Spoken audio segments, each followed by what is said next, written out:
Stage one of practice is to practice those three chords all by themselves. Let's say you wake up in the morning and you say, ladies and gentlemen, this is my E chord, and you do that for 5 minutes.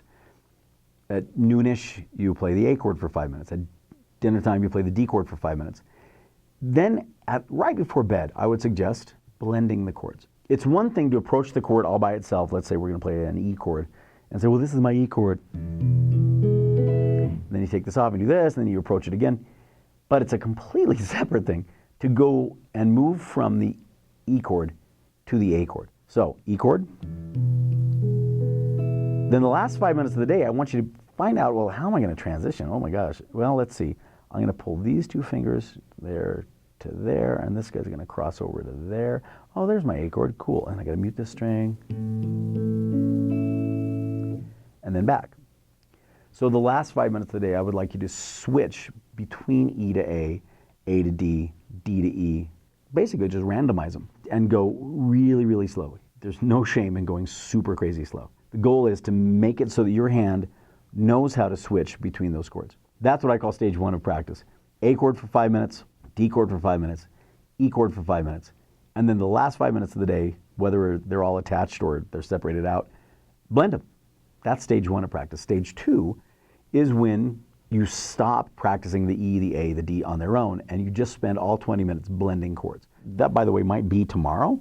It might be 2 weeks from now. I don't know. That depends on you and your fingers. Some people's fingers go super fast. Some people, not so much. So moving from E to A to E, E to D, D to E, whatever. Blend them together. That's the second stage for 20 minutes at a time. Now, having said that, I hate to practice boring stuff. I'm the kind of guy where I want to practice something that's kind of fun.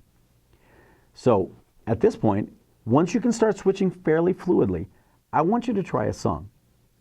Now, there are dozens, if not hundreds, of songs that use A, D, and E as their principal chords. So if I can get you to practice an A, a D, and an E chord in some kind of song, it's going to be a lot more fun than practicing those chords in just a random order with no kind of association to a song. It's kind of tricking your hand into practicing more. Even if it's a song that you don't necessarily love, it's still more fun than just randomizing the chords. Both are good for you, but I think you're going to get a lot more accomplished when you like what you're doing. So that's why I want you to learn them in the context of songs. At some point, everybody says, well, okay, I get that I'm learning these chords over here on the fretting hand. When are we going to start talking about strumming? And we will talk about strumming when the time comes. But watch this. I'm going to show you just some basic chords, A, D, and E, with not a super complex strum, but not the easiest strum either. Ready?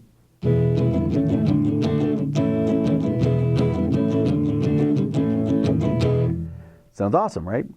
If I play the right strumming pattern but the wrong chords, watch what happens. Hey everybody, thanks for coming to our show, man. Thank you.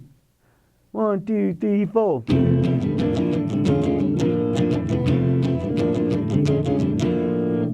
You can play all the proper rhythms over here with the strumming hand, but if the fretting hand isn't doing its job, it will sound like poop. And when I say that, I mean that in a very literal sense. Watch this though. I'm going to dumb down the strumming pattern to what we call quarter notes, or just one strum per beat. Now I'm going to play the right chords over the fretting hand.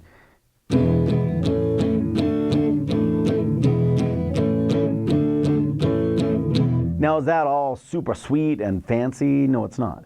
But of the two, if you're trying to impress your friends, they would rather hear this than this. I guarantee it. So we're going to worry about the fretting hand first and then the strumming hands. I'm going to predict that most of you, the strum will just start to kind of figure itself out. But we will talk about that in a later lesson.